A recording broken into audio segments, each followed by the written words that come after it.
Hello everyone, welcome to the lecture series on Foundations of Deep Learning, Concepts and Applications. In the previous session, we have seen a numerical example where we have understood the working mechanism of RNN in the and we have looked into only the forward computation. And in this particular session, before we actually dive into the backpropagation through time, we will look into these three concepts. We will first see the derivative of sigmoid, and then in general what is vanishing gradient and exploding gradients in a deep neural network, and then we will see what is backpropagation through time. Then we will connect how vanishing and exploding gradients are the problems in RNN.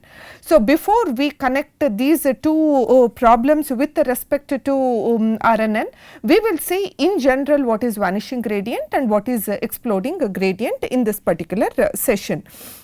So, we will first start with understanding the derivative of sigmoid, because this particular concept is needed for our today's discussion. So, although I am sure you have studied this in our earlier weeks, probably in week 2 or week 3, I mean week 1 or week 2, when you have studied about the activation functions, I am sure you would have studied this concept as well. Because I will be using this concept for today's lecture, I will have a quick revision of what exactly is a derivative of sigmoid. So, let us solve this. So, this is what is the formula of derivative formula of sigmoid. It is 1 divided by 1 plus e to the power of minus x. Now, what is the first step? You have to take the derivative of this. So, when you take the derivative of this, so can I write this as 1 by x? So, 1 by x derivative is minus 1 by x square, right, with that concept. So, let us write what exactly is the derivative of this. So, we can write it as minus 1 divided by 1 plus e to the power of minus x whole square. Then again you will be taking the derivative of only this term. So, derivative of this term is e to the power of minus x. Then again you will take the derivative of this with respect to x is minus 1. So, this is what is a derivative of this particular term. Now, compute this. Minus into minus is a plus e to the power of minus x divided by 1 plus e to the power of minus x whole square. So, what did we do? We have first taken the derivative of this term with respect to x, and then we have computed this. So, now can we split this? Can we split? How can we split? Can we write this whole as 1 divided by 1 plus e to the power of minus x into e to the power of minus x divided by 1 plus e to the power of minus x. Can we write this term as when we split we are getting this. So, what exactly is this term? Is it not derivative this 1 divided by 1 plus e to the power of minus x is actually sigmoid. So, this is sigmoid of x. Now, can we what is this term? This I am writing it as 1 minus this. This term is written in this form. Now, all what we need to prove here is this 1 minus sigmoid of x is actually this is what we need to prove. So, what we need to prove 1 minus this is actually e power minus x divided by 1 plus e power minus x. We now need to prove this. So, how will you prove? So, 1 minus this, can you substitute the value? So, can you solve this equation now?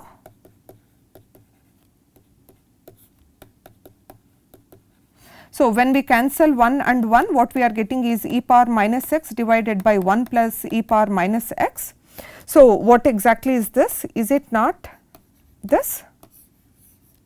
So, what is now when you substitute back into this formula into this expression, we are getting 1 minus this term. So, this is what is a derivative of sigmoid. So, what exactly we have done, if you look into the derivative of a sigmoid is this. First you have taken the derivative of with respect to x, we got this term, then again only this part with respect to derivative of this with respect to dx, and then this term we have taken it. Then we have multiplied, we have got this, then we have split, we have got this. Then what is this term? This term is nothing but this, and this we are writing in terms of this one. Then now we need to prove if 1 minus the sigmoid of x is this, then it is sufficient. So, now we substitute the values and then solve this. Finally, the derivative of sigmoid is this. So, you need to remember the derivative of a sigmoid is if you call it as f of x, then it is f of x into 1 minus f of x. So, this is one important concept which we will be using throughout this particular session. That is the reason a quick revision we have done this. Now, if you look into this particular graph, whatever is been written here, the blue one what you are seeing is a sigmoid function. And what exactly sigmoid will do? Sigmoid will take the values between 0 and 1, will range the values between 0 and 1, and if you see exactly at 0.5 we have this. So, the value which is greater than 0.5 or greater than or equal to 0.5, we classify it as class 1, less than 0.5 we classify it as class 0. That is how sigmoid is used for binary classification problems. So, now when you look into the derivative of a sigmoid, the derivative of a sigmoid graph is given in the dotted red lines, and if you see the values are between 0 and 0.25. The derivative of sigmoid values will always range between 0 to 0.25. So, this is one point we need to remember from this particular slide. So, let us move now into vanishing gradient and exploding gradient in neural networks. Now, for example, let us assume there is a data set with us. Now, it can be a numerical data, it can be a tabulated data, or it can be an images, or it can be a sequential data. For a given data set, we are building an deep learning model. Now, that deep learning model can be, it can be an ANN, CNN, or it can be an RNN, because so far we have seen these, so I am giving only these examples. Now, whenever we take a deep learning model, whenever we are building a deep learning model, the most important or the crucial point or the crucial phase is the training. So, I hope we all agree to this. Now, in the training, what exactly is going to happen? During a training, the model learns the optimized parameters. If the parameters are very good, then during a testing, then whatever the new data that you are going to pass, the model is going to give a very good prediction, which means during a training, the model is going to learn the optimized parameters. When you take ANN, the optimized parameters are weights and bias. We all agree to this. When it comes to CNN, the optimized parameters here are kernels, then when you take after flatten, there are weights and then biases. So, and when you take RNN, the most optimized parameters here are input weights, recurrent weights and output weights. So, we have three different weights, and of course, there is a bias everywhere. So, these are the most optimized parameters, and this is what is going to happen during training. Now, when do you say that the model is very successful model? The success of any deep learning model actually depends on how effectively these parameters are being learned, or these parameters are being updated during training, and how these parameters gets updated using a backpropagation and a gradient descent. right. So, any success of our deep learning model depends on how effectively these parameters are updated. Now, let us assume there is one scenario. What if the weights are not at all being updated properly? There is lot of instability, or the weight updation is going on very slow. Then do you think that the model that you have built is very good? Definitely not, right. So, the model will actually learn, the model will fail to learn the most meaningful representations. Suppose if the weight updations are not going properly, then the model is not learning properly. Then if the model has not learnt the mapping between input and output, then what is the use of such a model that we have built, right. Do you all agree to this point? Now, most importantly, why do this issue arise? Do you think the issue has arisen because of input data? Answer is no, because input data is something that is given to an user and that is something fixed. Now, based on the kind of an input data that you have got, you are going to build a model.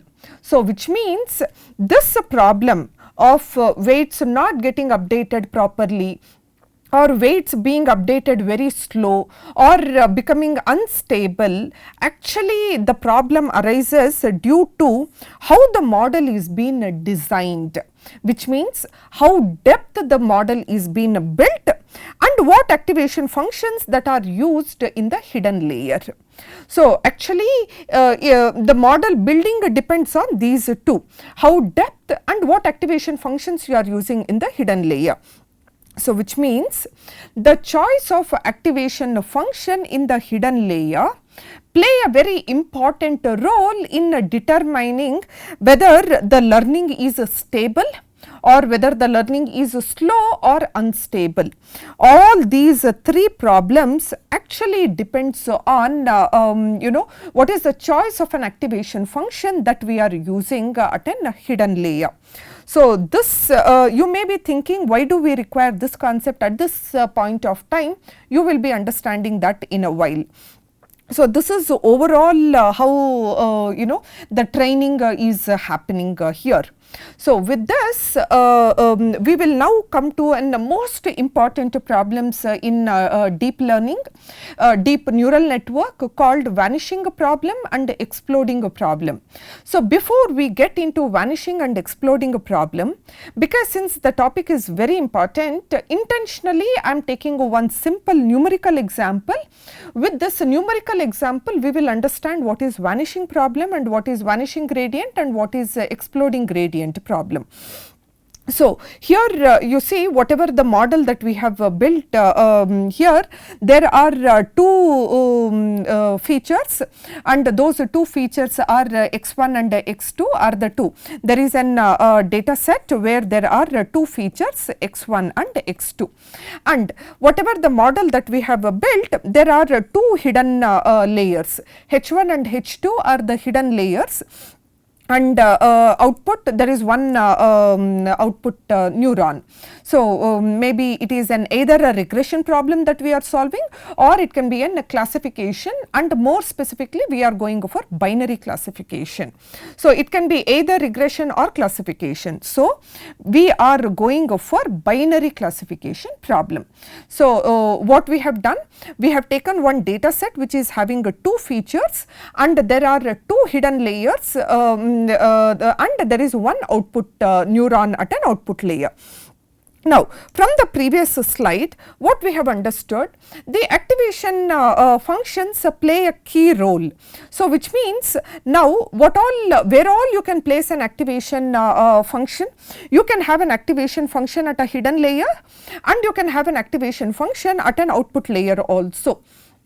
So, here let us assume we are, because it is a binary classification we are solving, let us assume at an output layer we are using a sigmoid activation.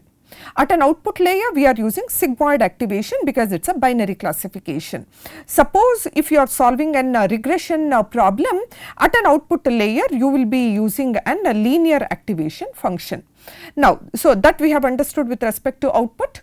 Now, let us see what will happen at the hidden layer. For time being, let us assume at a hidden layer also we are using sigmoid as an activation function. So, before the invention of ReLU, so even at a hidden layer there was a sigmoid which was used as an activation function. Okay. So, now what we have understood so far, there are 3 places where there is an activation function used, 2 hidden layers and 1 output layer. In all the 3 layers there is a sigmoid activation function that we have used. Okay. With this now let us see what will happen at a first hidden layer. So, this is H1, H1 is the hidden layer. Now, when you take at a neuron, inside a neuron there are 2 mathematical operations that take place. One is a summation, second is an activation function. So, how can you write a Z3 equation? Z3 is written as x1 multiplied with the W1, x2 multiplied with the W2 plus bias term B3. So, that is how we have written. And how is that you will be writing Y3? Y3 is nothing but an activation function output here. So, Y3 is since we have used sigmoid, this is a sigmoid term. To this sigmoid, Z3 is passed as an input. So, that is your Y3. So, we have taken these as the values. Just substitute the values in this equation, we have got this value. Then for sigmoid you pass 1 divided by 1 plus e to the power of minus 0.49. So, when you pass this value you will be getting this.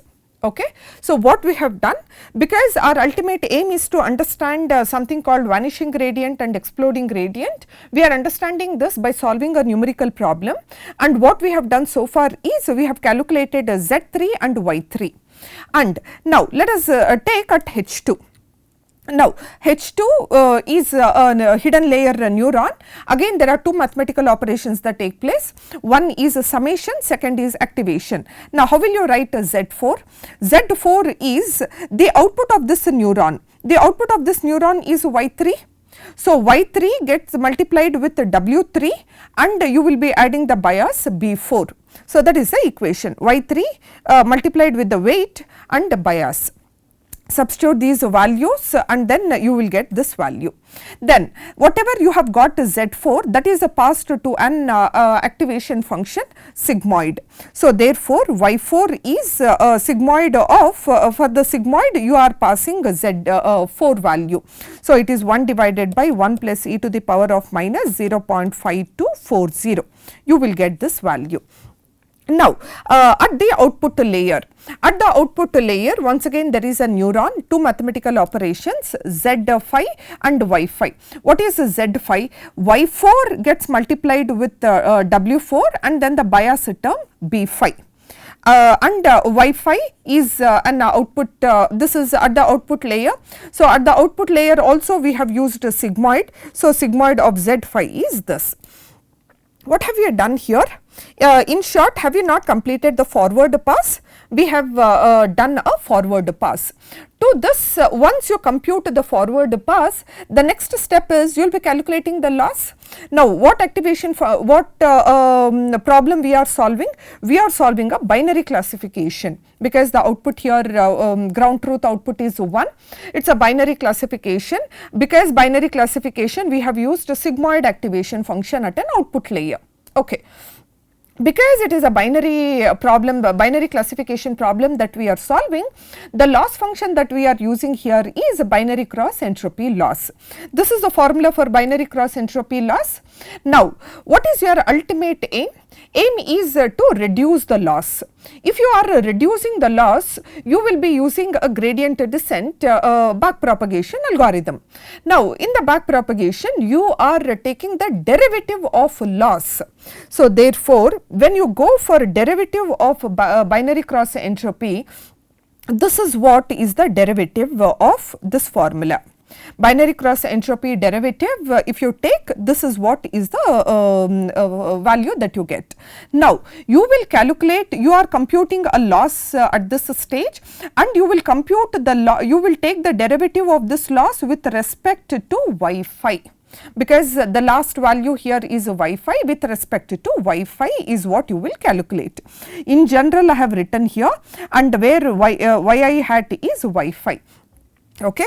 So, just substitute the values in this, what values? yi value is 1 and yi hat value is this value. So, take the yi value is 1 and yi hat value is 0.7577. So, just substitute these values in this equation, you get this. What we have done so far, we have now computed the forward pass, and then in back propagation we have computed, we have taken the derivative of loss with respect to the y. Now, let us see what exactly is a vanishing gradient problem.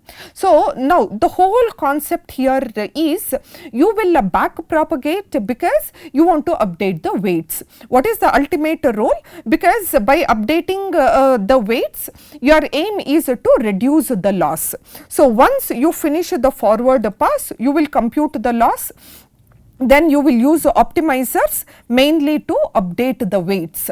So, what is the formula to update the weights? The formula to update the weights is W new is W old minus learning rate, derivative of loss with respect to weight. Now, what is the first step? The first step here is, let us assume you want to update this W4. How will you write this W4?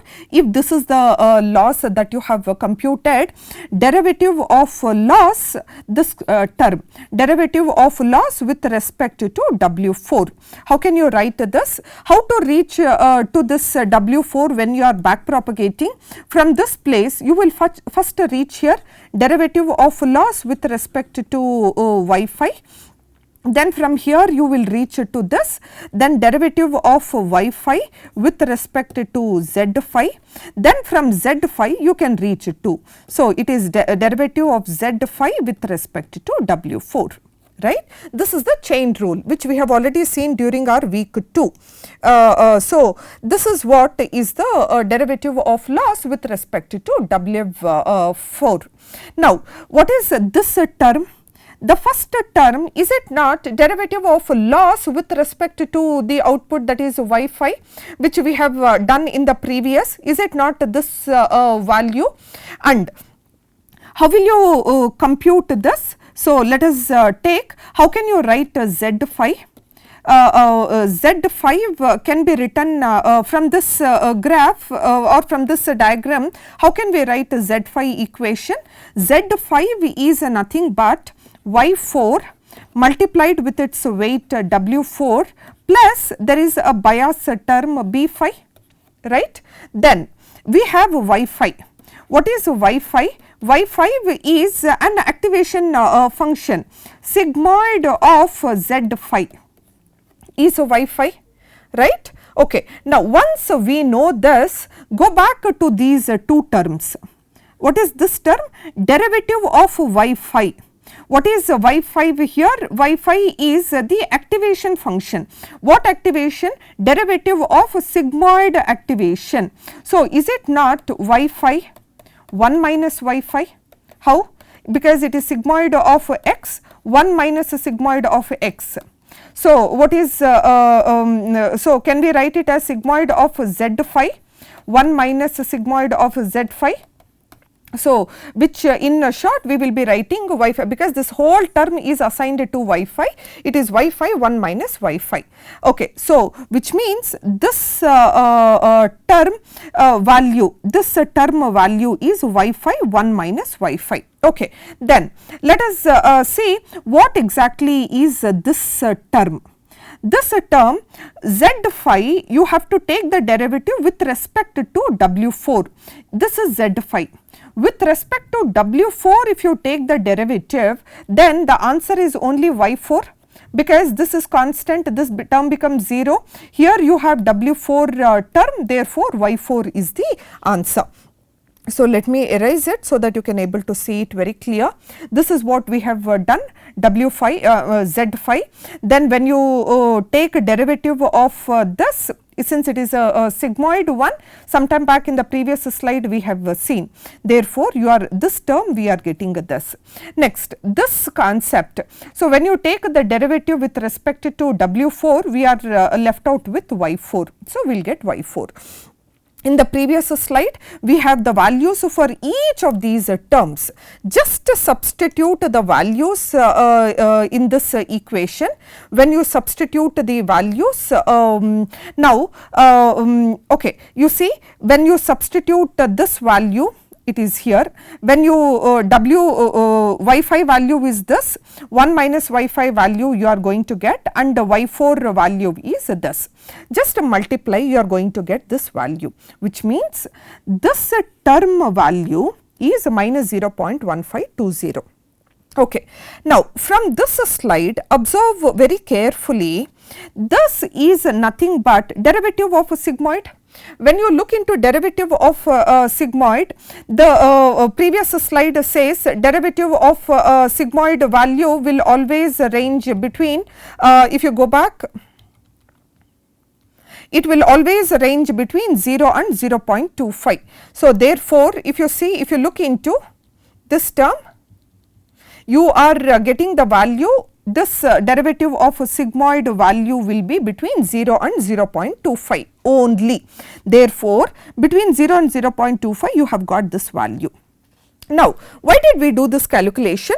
Ultimately, go back and then substitute what value you are updating. You are updating W4.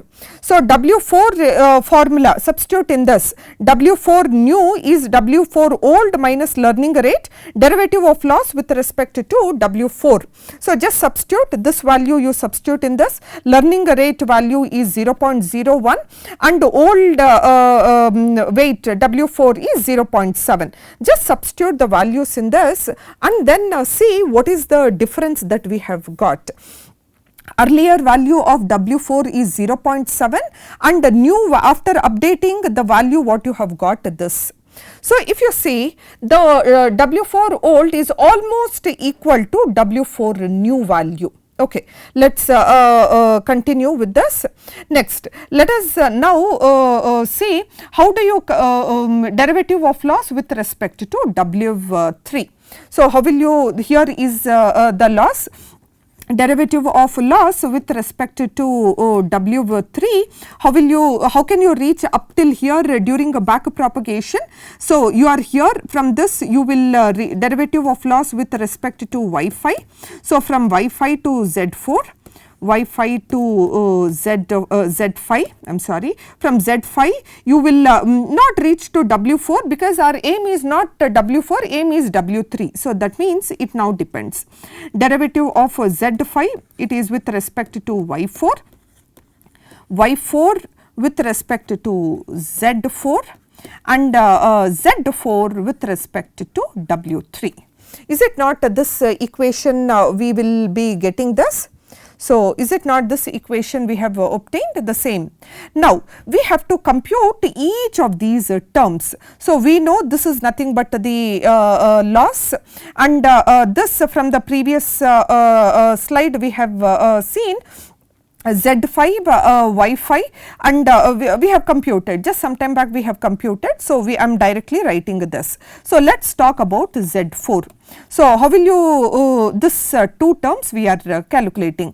Z4 is written it as Y3 W3 plus B4 and this Z4 is a past 2. So, Y4 is the sigmoid of Z4. Right. So, which when we take derivative of Y4 with respect to Z4, which is nothing but derivative of this. So, what will be the derivative of this term? Can we write it as directly Y5 1 minus Y4 1 minus Y4? Can we write this way? Yes. Now, when we take in this term, when we take derivative of Z4 with respect to W3, then this is the place where W3 is there, this becomes 1, then you will be left out with Y3 and this becomes 0. So, let me erase it so that you can able to see here clearly. Then these two terms becomes, first term is y4 1 minus y4 and this is y3. Just substitute all these values, substitute in this and get the value. Now, here you have a derivative of a sigmoid, here we have derivative of a sigmoid. We know derivative of sigmoid value ranges between 0 and 0.25. Look at this and look at this value. So, it is between 0 and 0.25. What is the problem? So, what we have computed is this term. Now, substitute back into the weight updation. W3 is W3 minus learning rate, derivative of loss with respect to W3. Substitute the values. You look into this. The old weight was 0.2, updated weight is 0.2002, which means a very minute change that you have done. So, almost old weight is equivalent to new weight. Similar way, now let us see W1. This is most important. Look at this point. So, how can you write? If this is a loss, derivative of loss with respect to W1. So, it is first it depends on y5. So, from derivative of y5 with respect to z5, then from z5 to y4, I am writing only in short to y4, then from y4, okay, y4 to z4, then from z4 to y3, then from y3 to z3, then from z3 to you will reach to W1. So, is it not? It is depending on all of these to reach to W1. So, if you have to see, is it not this is the equation term. Just go back and then start substituting the values. These two we have seen it in the previous slide. So, directly I am going ahead. Let us now look into this part. Let us Z3. What is Z3? How will you get Z3? Is it not x1 W1 plus x2 W2 plus bias term B3? Now, after this calculation, this y3 is sigmoid of z3. So, now when this term is nothing but sigmoid of this, which is y3 1 minus y3. Okay. So, that is what we have written y3, and this part is when you have to take derivative with respect to W1, this whole term becomes 0 and this is x1. So, right. So, that is what is being shown in this equation. Just get the values, all of these values to substitute and then calculate. Here this is a derivative term, this is derivative term, this is derivative term. So, look at these values. These values are between 0 and 0.25 only. So, look into this calculation. W1 is old value was 0.2 and the new value, can you see, it is 0.2 followed by 4 zeros and then 8. Similar way, here also it is almost equal. This is with respect to W2. Similar way, what we have solved before, I am directly bringing it with respect to W2. So, we will get x2 term here. Calculate, substitute the values and then you will see the old weight is almost equivalent to new weight. Now, what exactly we are discussing here? The problem what we are discussing is vanishing gradient. And what is this so much of calculations that we have done? If you look into each of these, whenever you are doing a repetitive multiplication and if those multiplications are with the smaller values, when you are multiplying it with the smaller values, is it not the overall value what you are getting is small? The gradient, this is nothing but the gradients. So, gradient is the value of gradient is becoming small, less. When that when gradient is small, when you go back and then compute the weight updation, the older weight is almost equivalent to new weight. So, when with the previous with the old weights, if you have got one particular loss, now after changing the weights, when you do forward propagation again, so what is the change that you are seeing in the loss? Hardly anything. Why? Because earlier weight is 0.2. Now, what change you have done? Earlier weight is 0.4. What changes we have seen here? It is hardly making any change.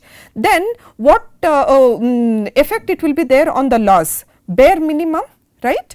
So, this is what is called vanishing gradient problem. In a deep neural network with the layers L. So, when you look into, there are products of many smaller terms here. What are products of many smaller terms? If you and if you are using a sigmoid as an activation function, in all so far what we have discussed, we have used a sigmoid as an activation function, and sigmoid derivative of a sigmoid value is between 0 and 0.25, less than or equal to 0.25. So, which means all of these terms values are very small. When you multiply anything with the smaller value, overall value becomes smaller. So, what exactly is the problem here? So, if you take in a deep neural network, especially when you are using a sigmoid activation, I will come about the tan H in a while. When you are using a sigmoid as an activation function, the weights at an initial layers, or if you are building a very deep neural network, probably from your, when you are coming from the backward, maybe in the first from the backward, maybe initially the first two layers you can see a considerable change, but later on the weights will be almost equivalent to the previous weights. So, there is a very slow convergence. What do you mean by slow convergence here? Ultimately, our aim is to get zero error, although in reality it is not possible, but try to get error as close as 0. If the weight updation is going so slow, then when is that you will be reaching to that 0? So, there is a poor learning of the earlier features, therefore, the training failure in a very deep neural network. So, and this problem becomes very evident as the depth of the network increases. This is called vanishing gradient problem. Now, how do you solve this vanishing gradient problem? This problem can significantly be reduced using a ReLU. So, before we go into ReLU, let us talk about the tan H. So, if a sigmoid derivative ranges between 0 and 0.25, the tan H values will be up to 1. So, it will go up to 1. So, because of this, when you multiply it with the smaller values, so always you know, the multiplication of smaller values leads to overall this gradient smaller. When overall gradient becomes smaller, the old weight and new weight will be almost same. When old weight and new weight is the same, there is no much change in the error. Therefore, there is a slow convergence. This is vanishing gradient. Let us see how do you solve this using an ReLU. So, that is when there was a need for development of a new activation function. So, up to 1990s, up till before the invention of ReLU, it was a sigmoid activation function which was used in a deep neural network. What does it mean? Even in the hidden layers, it was a sigmoid activation function which was used. And because of hidden layer using sigmoid or tan H, we are entering into this vanishing problem, vanishing gradient problem. Therefore, there was a need for new activation function, ReLU was invented. Now, the same problem, same numerical values, only one change here is at H1 and H2 we are using a ReLU, and at output layer, because we are solving binary classification, at output layer we are still going for sigmoid only. So, here I will be little fast because the calculations will remain the same. Only one change here is, earlier what Z3 we had got, that Z3 was passed to an sigmoid, but now we are not passing to sigmoid, we are using a ReLU. So, what is a ReLU? ReLU is a max of 0 comma x. So, here it is a max of 0 comma 0.49. So, what will be the value? The value is 0.49 only. So, similar way this value here it is a max of 0 comma 0.498. So, definitely it will be 0.498. And at output layer, whatever Z5 we have computed, that is passed to sigmoid, it is 1 divided by e power 1.0486, we have obtained this value. So, slightly comparing to the previous, the calculation, the values are changing because we have used ReLU activation and binary cross entropy loss function, and here y value is 1 and y hat value is this y5, which is this value. On substituting the values in this formula, we have obtained this value. Okay. So, now what is our ultimate aim? How ReLU can be used to solve this vanishing gradient problem. So, let us try to understand this. First, let us see at an W4, which is just when you are back propagating, it is a very first weight that you are updating. So, how will you write derivative of loss with respect to W4? So, if this is the loss is depending on Y5 with respect to Z4 and I mean Z5, and from Z5 you will reach to W4. So, this is what is the chain rule that we have computed. And I am substituting the values, all these we have seen it in the previous, and this becomes the Y4. So, here still at Y5 we have used sigmoid, the derivative of sigmoid value is this. So, this is what is the calculation. So, you go back, substitute the values. And then when you see earlier the old weight was 0.7 and the new weight is 0.70129. Okay. So, let us now look into W3. What exactly is happening at W3, because you are not able to visualize much because at the output layer we have still used sigmoid. Let us look into at W3. How will you update W3? How will you reach to W3 if this is the loss from here to Y5, Y5 to Z5, Z5 to Y4, Y4 to Z4, Z4 to W3. This is what is the value. Now, this term will remain the same. Up till if you look, this is a derivative of a sigmoid, this value is Y4. Now, when you look into this, now what is Z4? Look at these equations. Z4 is Y3 multiplied with W3 plus B4 by us, and this is passed to an activation function. At hidden layer, the activation function used is max ReLU. Now, if derivative of a sigmoid term is this, then what is the derivative of ReLU?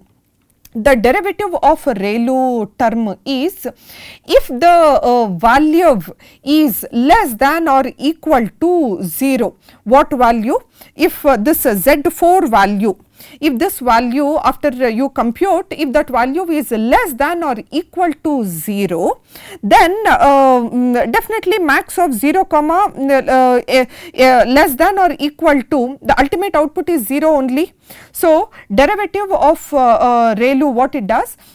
If the value is less than or equal to 0, it is 0. If the value is positive, then the derivative is 1.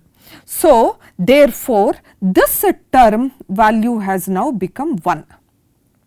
Earlier it was a sigmoid, so the value was between 0 and 0.25, but now because we have used ReLU, we are this value will be 1. Okay. So, now go back and then substitute the remaining values back into this equation. We are getting this, and then now update the weight. So, W3 value, earlier it was 0.2, now you see it is 0.200889. You can ask, ma'am, what is so much difference? We will understand that in a while. Okay. So, now there is one question that you may think. The question here is, derivative of ReLU value is 1 if this value is positive. Now, you can ask the question, what if it is negative? If it is negative, this value becomes 0. If this value becomes 0, is it not the whole term becomes 0? When the this whole term becomes 0, 0 multiplied, this entire becomes 0. In that case, old weight is equivalent to new weight. Is it not worse than the sigmoid? So, there is no weight updates at all which takes place. Okay, let us hold on. Let us see what will happen with respect to W1. So, with respect to W1, again by now you are very much familiarized how to compute this. So, go back and then look into each of these computations. So, W1 value, after we update, we have obtained this value, right. Now, here if once again derivative becomes 0, then the entire gradient becomes 0, then old weight is equivalent to new weight, then there is no weight updation at all. This is the reason why leaky ReLU is introduced. What is leaky ReLU? Suppose if at all, if the gradients becomes 0, it becomes a dead neuron. So, at least leaky ReLU will avoid this problem. How leaky ReLU will avoid this problem? Suppose if this value becomes 0, then only there is an issue, right. So, instead of 0, at least bring a small value. What value you will bring? You will at least write this, you will multiply instead of 0. If the derivative of values, if the derivative of the term becomes 0, then the old weight is equivalent to new weight.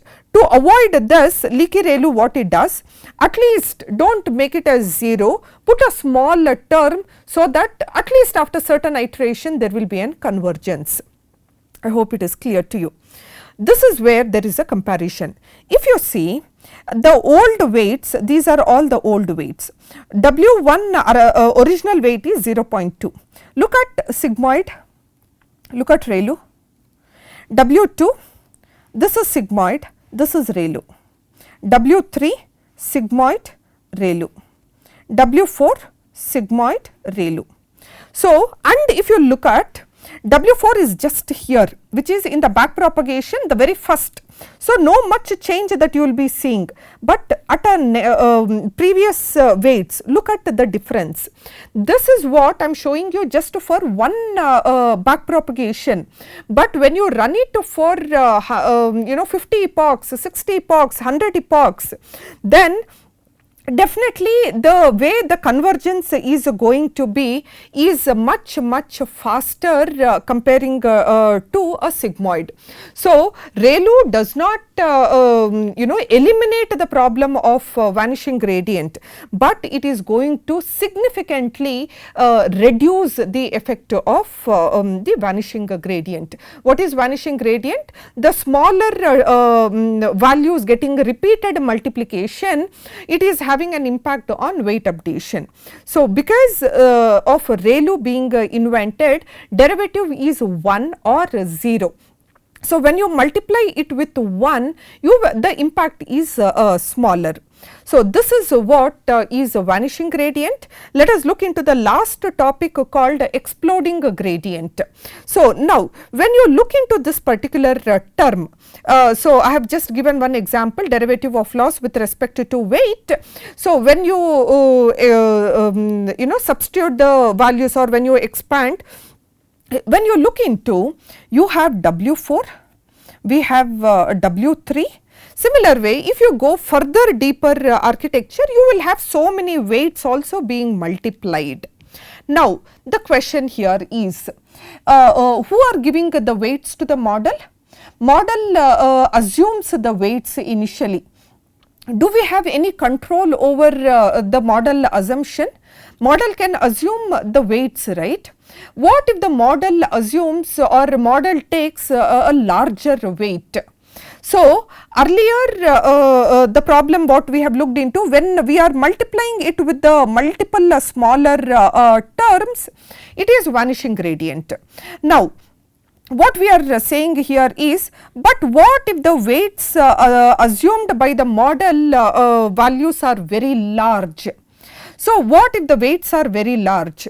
Then is it not you are multiplying it with the larger value? So, when you are multiplying it with the larger value, then this entire term becomes large, correct? The gradient becomes very large. When gradient becomes very large, then go back to your weight updation formula. W new is equal to W old minus learning rate derivative of loss with respect to weight. What if this term value is a very large value? Then is it not W new may end up in getting negative value? Why negative? This value is very large. When you multiply it with some smaller number, still this value is very large. Old weight minus some large value, is it not W new becomes a negative value, right?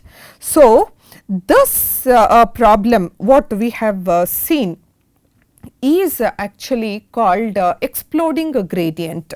So, this is what I have explained. If the gradients are very large, weight updation becomes very large, then the loss starts oscillating, or then the training becomes unstable.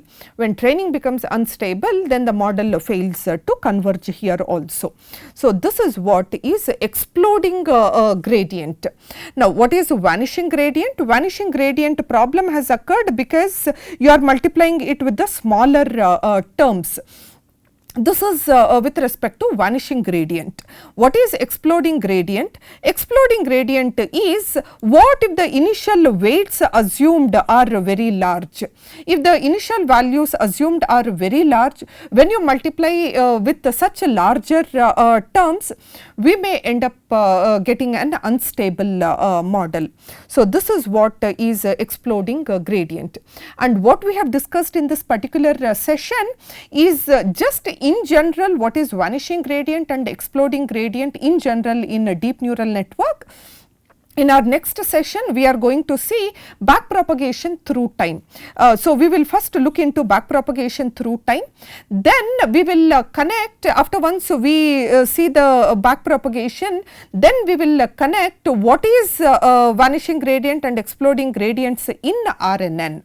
Then how do you fix this exploding gradient problem? These are the topics for the next session. Thank you.